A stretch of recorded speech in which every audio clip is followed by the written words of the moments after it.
This is Charlie ഉറങ്ങിക്കൊണ്ടിരിക്കുകയായിരുന്നു. അപ്പോൾ എൻ്റെ അടുത്ത് നിന്ന് ഇങ്ങനെ ഡിസ്റ്റർബ് ചെയ്തപ്പോൾ ഞാൻ ചാർലിയെ പിടിച്ച് വീഡിയോ ചെയ്യാമെന്ന് വിചാരിച്ചു. ചാർലി ഇതാ നോക്കൂ. ബിഗ് ബോസ് അപ്ഡേറ്റിലോട്ട് എല്ലാവർക്കും സ്വാഗതം. എന്നെ ഒന്ന് ഉറങ്ങാൻ വിടാൻ.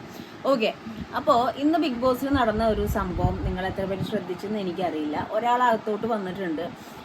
ആരെയാണോ അയാൾ അകത്തോട്ട് കൊണ്ടുവന്നത് അയാൾ തന്നെ അകത്തിരുന്ന ഒരാളെ എടുത്ത് പുറത്തേക്ക് നൈസിലി കളഞ്ഞിട്ടുണ്ട്. അതായത് നമ്മുടെ ടെഡി ബിയർ അകത്തോട്ട് കയറി, ഗബ്രി പുറത്തോട്ടും പോയി. ആ ജാസ്മിൻ്റെ അമ്മയുടെ കയ്യിലിരിക്കുന്ന ടെഡി ബിയർ നമ്മുടെ അഫ്സൽ കൊടുത്തതാണ്. അഫ്സൽ ഒരുപാട് ഗിഫ്റ്റ് ജാസ്മിന് കൊടുത്തിട്ടുണ്ട്. അതിൽ ഏറെക്കുറെ ഗിഫ്റ്റും ബിഗ് ബോസ് ജാസ്മിന് കൊടുത്തിട്ടില്ല. പക്ഷെ ഇപ്പോൾ റീസെൻ്റായിട്ട് ഈ പറഞ്ഞ മാതിരി നമ്മുടെ ടെഡി ബിയർ കൊടുത്തിട്ടുണ്ട്. വേറെ പലതും കൊടുത്തിട്ടുണ്ട്. കുറേശ്ശെ കൊടുത്തയക്കുന്നുള്ളൂ. ഇപ്പോഴല്ല, ഇതിനു മുമ്പേ നേരത്തെ അയച്ചതാണ് ആ ടെഡി ബിയർ. പക്ഷെ ഇപ്പം ജാസ്മിൻ്റെ ഫാദർ ആ ടെഡി ബിയറിനെയും കൊണ്ടുവന്നിട്ടുണ്ട്.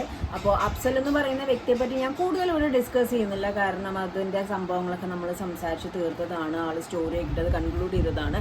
പക്ഷെ ഒരു കാര്യം, ആൾ ഒരുപാട് സംഭവങ്ങൾ ജാസ്മിന് ഗിഫ്റ്റായിട്ട് ബിഗ് ബോസിലോട്ട് അയച്ചു കൊടുത്തിട്ടുണ്ട്. അതായത് ഡ്രസ്സസ് ആയിട്ടും പിന്നെ ഇതേപോലെ ഗിഫ്റ്റായിട്ടും ഒരുപാട് സംഭവങ്ങൾ അയച്ചു കൊടുത്തിട്ടുണ്ട്. പക്ഷെ അവിടെ ലിമിറ്റേഷൻസ് ഉള്ളതുകൊണ്ട് ബിഗ് ബോസ് എല്ലാം അങ്ങനെ പുറത്തേക്ക് ജാസ്മിൻ്റെ കയ്യിലോട്ട് അങ്ങനെ കൊടുക്കത്തില്ല.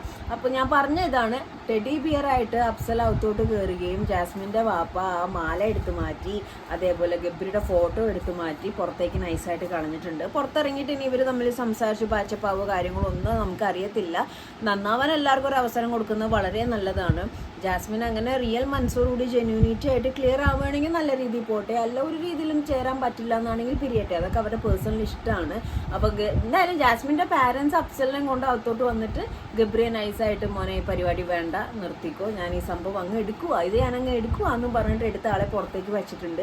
ഇതൊക്കെ പുറത്തിരുന്ന് കാണുന്ന ഗബ്രിയുടെ അവസ്ഥ എന്താണോ എനിക്കറിയാൻ പാടില്ല. കാരണം ഫ്രണ്ട്സ് അല്ലേ, ഫ്രണ്ട്സ് ആയാലും ഇങ്ങനെ എന്താണെന്നുള്ള ചോദ്യങ്ങളൊന്നും ജാസ്മിൻ്റെ ഭാഗത്തുനിന്ന് ജാസ്മിൻ്റെ ഫാദറിനോട് ഉണ്ടായിരുന്നില്ല. കാരണം ഘോരം അവിടെ ജാസ്മിൻ മറ്റുള്ളവരോട് ചോദിച്ചിരുന്ന കാര്യങ്ങളൊന്നും ജാസ്മിൻ്റെ ഫാദർ ചോദിച്ചപ്പോൾ ഉണ്ടായിരുന്നില്ല. ദാറ്റ് മീൻസ് താടിയിലപ്പന് പേടിയുണ്ടെന്ന് പറയില്ലേ, അതാണ് സംഭവം. So Gabri out, teddy bear ഇന്ന്.